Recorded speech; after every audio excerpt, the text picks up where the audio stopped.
Hi, and welcome back to InsideBoxing's Throwdown. Boy, we got a show for you this week. We're going to talk, in our first segment, we're going to recap the Miguel Cotto, Daniel Geale fight. Second one, we're going to talk about the upcoming fights. And then in our third segment, we're going to talk about amateur boxing. Boy, there's something going on in amateur boxing. You want to definitely watch that segment because it's going on. I'm Aurelio Martinez and my co-host, Steven Johnson. And we're here to put this week's show together. Steve, tell me a little bit about last week's fight. Miguel Cotto, Daniel Geale. Give me your thoughts. Well, you remember radio last time that we talked about this fight. I gave Daniel Geale a little bit better chance than most people did, and I was wrong. I think that one thing we know for sure, that the fight that Daniel had with Triple G, that it let Miguel Cotto know that right away he was going to work to the body. And Miguel Cotto was an excellent body worker anyway. Man. But he went and he just broke Daniel Geale down. It only took him 4 rounds to stop him, but it was a very impressive win. I think one of the main concerns everyone has with Miguel Cotto right now is that he's looking a lot like Juan Manuel Marquez did. You know, there's some rumors, some whispers going on in the background, and I think that back acne is probably his biggest problem that he's got, trying to defuse those rumors. But what an impressive win. I mean, he went over and handled his business. He actually looks better now than he did 5 years ago. I'm agreeing with you. He's actually settled into his own. He's setting on his punches. He's not as happy feet. Mm-hmm. He's still got his good movement. But I'm gonna tell you what, I'm in agreement with you because his punches were so much better and crisp, solid. I mean, to the body, and that hook. I mean, that left hook. That hook. I mean, no respect, zero respect for Geale, and it showed. Geale couldn't do anything to gain that respect. I mean, when you have a fighter that comes at you like that, and he's coming at you with no respect, Steve, you have to nail him a couple of times to slow him down and to get some respect, so he can say, okay, I've got to be a little more cautious when I come in. And there was no cautious in Miguel Cotto's game this past weekend. He just went in there and went right for the kill, and it paid off for him. Oh yeah, I agree with you. There's, like I said, there no respect. I mean, I think that was right off in the midway through the first round. You know, when he was backing Geale up, and he said, "Okay, Geale." I was like you. I said, "Well, you have to fight. You got to stop here and fight." And he tried to fight for a couple seconds, and Miguel Cotto just overpowered him. You know, but bottom line is that for Daniel Geale, you know, he had success, you know, fighting over in Europe when he fought like Anthony Mundine and he fought Felix Stern. Yeah. But when he's in the United States, man, he just can't do it. And then compound things, his 2 fights that he's lost, you know, Triple G and now here to Cotto, both in New York. So I would say one thing: stay out of the United States and stay out of New York. Stay out of New York, most definitely. Got a chance.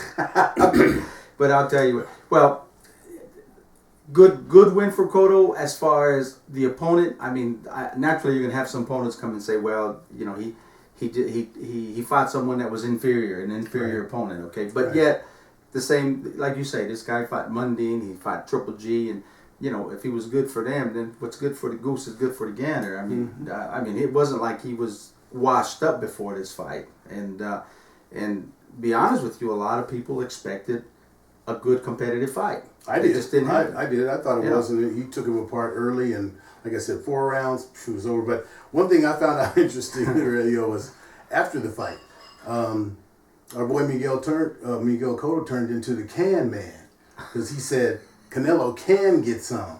But then he also showed a little can't man, because he said, when they started asking about Triple G, he was like, we'll talk about him later, okay? He did pause a little bit, didn't he? Oh, he paused a lot. He did pause a while, and then, you know, then finally came out and said, but he realized he was on TV, and said, well, if he wants to fight, we can make the fight too. But it was after Canelo. He says after Canelo. But speaking about Canelo, obviously this fight's behind him. He looked good. Yeah. He looked like he can mix it up still with the big boys, and it looks more and more like they're going to work on this Canelo fight. How do you see that fight? I mean, did you see that a good fight? I think it's going to be a good fight. But to me, Canelo has. I'm sorry, but Canelo's proven that he can deal with anybody. The only thing he can't deal with is Floyd Mayweather. That's the only one that he can't deal with. I think anybody else, he's right there. I think it's going to be a good fight, but I think at some point, Canelo, with his strength and his youth, you know, Radio, don't forget about this fight that Canelo had with James Kirkland.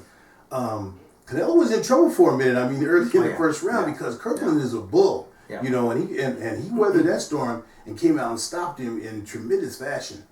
Miguel Cotto won't come at him like that. He better not come at him like that. Okay, I think Canelo has shown that he can weather that storm. So it might be a little bit, but once again, I'm not going to take it away from Miguel Cotto. He's going to, that body work that he does, I mean, he's going to be successful with it, but I'm wondering if he can take the power from Canelo, because Canelo has power.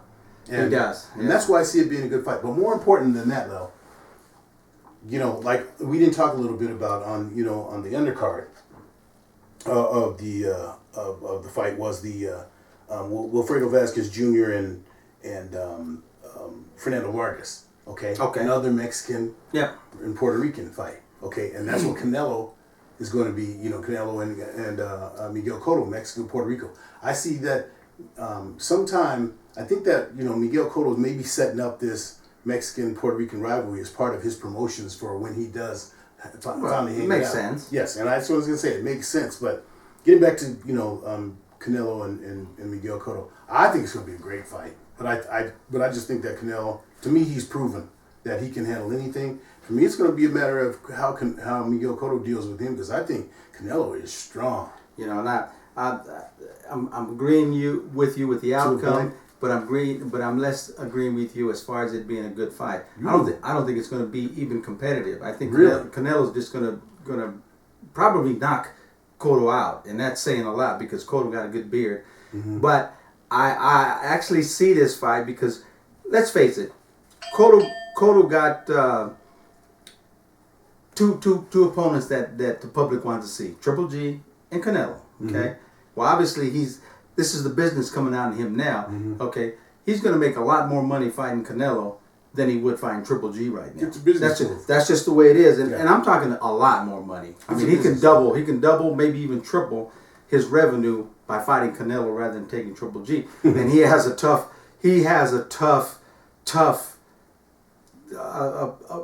thing in front of him, beating either one of these kids. That's what I'm trying to say. Yeah. He's going to find it tough to beat either one of them. So why not fight the guy that's going to make you the most money? And if he can even come out of this and be a little competitive, then he still has another money fight with Triple G. But I'm telling you, Canelo's young. He's too young. He's too strong. Cotto don't have the movement that it's going to take to detour Canelo. He just doesn't have it. And he gets hit. You know, anyone that comes and throws punches at Cotto will hit him. So basically, I think it's going to be a quick night. I don't see it going to the distance. I think Canelo stops Cotto, and that's what we're going to see. Well, okay, I think we both agree on the outcome, except that I don't think that he's going to stop Cotto. I think Cotto's going to take a beating. You know, he's going to take a beating, but I don't see him getting stopped. It's going to be, like you said, really a good fight. And I like the analogy you made. This is more money. Take the more money fight. Because after Canelo beats Miguel Cotto, then the calling is going to be for Canelo and Triple G.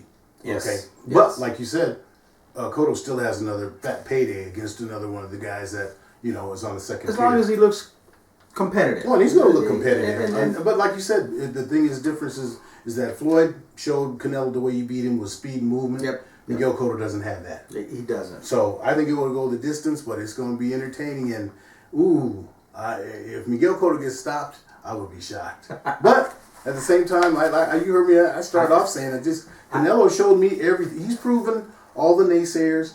I was never a vocal naysayer, but I always thought he's too young. Well, it doesn't matter now. His experience that he's really does his homework. He's in shape. He knows what he's doing in there.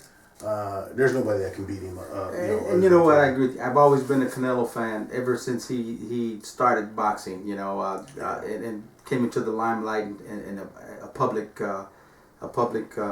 figure in boxing. Mm-hmm. I've always liked him. I knew it. But I don't care how good you are. I don't care how great you are. When you step in that ring and you're afraid and you're scared, you can't win. And that's why Canelo lost to Floyd Mayweather. He was afraid. Yeah. He was afraid. He was afraid, and you can't win a fight when you're afraid. You know, Okay? Lelo, real quick before we go into our second segment, let's congratulate one of our good friends. You know, Manjaro Hills from down in Louisiana. Yeah. He had his pro debut down there in Baton Rouge, and he got the unanimous decision win.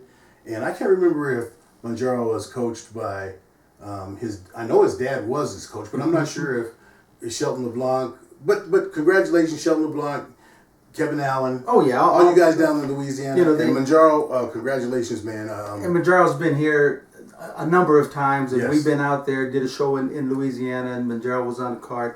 Good kid. Yes, good Wish kid. him the best. Good kid. Congratulations. Congratulations. Okay. Okay, we're going to take a break, and we'll be back with segment number 2, where we will talk about Golden Boy and Showtime, where they're going to feature Deontay Wilder against, I don't know, who's that kid, Molina? Which I can't remember his name, but that shows you how much credence I give to the fight. We'll be right back.